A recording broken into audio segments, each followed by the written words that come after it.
আমার মতো বড়ি খেতে কে কে ভালোবাসো?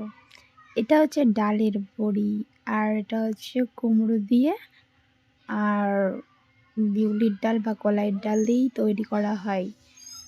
ঠিক আছে, মা জানে সবটা, বাট আমি একটু হেল্প করছিলাম, আর কিছুই না।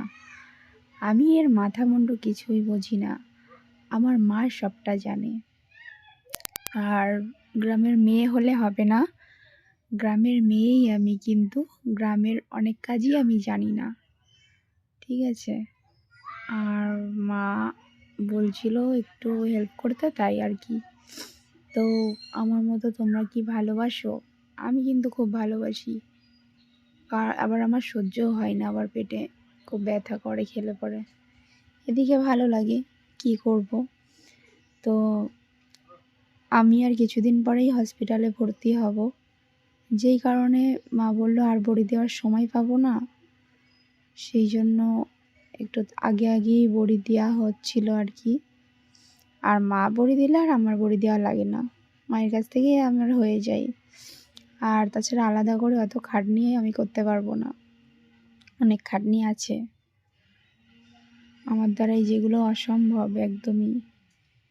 তো ঠান্ডা এত পরিমাণে পড়েছে এখন, কি বলবো, ছাদের ওপর থেকে আমি আর নামি না। ভিডিওটা করা অনেক দিন আগেই, কিন্তু আমি এখন শেয়ার করছি কারণ আমার শরীরটা ভালো ছিল না যে ভয়েস দেওয়া হবে না, পারবো না বলে, এই জন্য। তো আমি ধারে বসেছিলাম, আমার একটু ভয় ভয় লাগছিল যে আমি পড়ে যাব না তো। আমার এমনিতেই হসপিটালে ভর্তি থেকে বাড়ি আসার পরে হাতে পায়ের জোর আমি একদমই হারিয়েছি।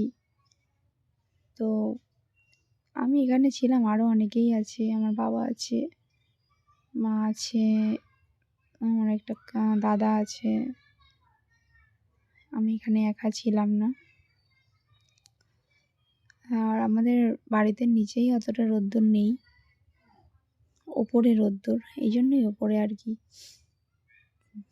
আর হাতে যেগুলো এগুলো মাখিয়েছি, তো হাতে থেকে আর ছাড়ছিল না, পুরো শক্ত হয়ে গেছে। আমার মা কি সুন্দর দিতে পারে, আমি কিন্তু অতটা ভালো পারি না। আমি এবার ক্যামেরাটা সামনে রেখে দিয়েছি যাতে মার বড়িগুলো ভালো দেখা যায়। মা কি সুন্দর বসিয়ে দিচ্ছে, আর আমি বসাতে গিয়েই উঠে পড়ছে আমার হাতের সঙ্গে। তো যাই হোক, আমার ভালো লাগে অবশ্য দিতে, বড়ি বসাতে পারি না কিন্তু। আর মাকে আমি এটাই বলছিলাম যে আজকে শুকাবে না, কালকে শুকাবে না, কতদিন লাগবে এই বড়ি শুকাতে কে জানে। যেহেতু রোদ্দুরের সেরকম তাপ ছিল না, প্রচুর রোদের টেম্পারটা কম ছিল। ই বাবা, ফোনটা ঘুরে গেছে, তারপরে দেখছি ফোনটা পড়ে যাওয়ার মতো হচ্ছিল। কারণ আমার চোখ মুখের অবস্থা দেখো, মনে হচ্ছে যেন কতদিন ঘুমাইনি, ঘুম হয় না আমার ঠিক মতো, যেই কারণে মুখেও অনেক দাগ হয়েছে হঠাৎ করে, জানি না।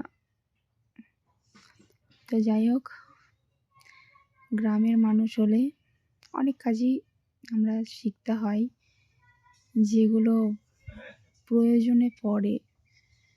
আর আমার তো মা আছে, আমার মা হেল্প করে দেয়, যেহেতু আমি পারি না। আমি পারলে হয়তো মা এতটা পাশে থাকতো না, আমি পারি না তাই মা এত পাশে থাকে আমার তো কেউ নেই মা ছাড়া।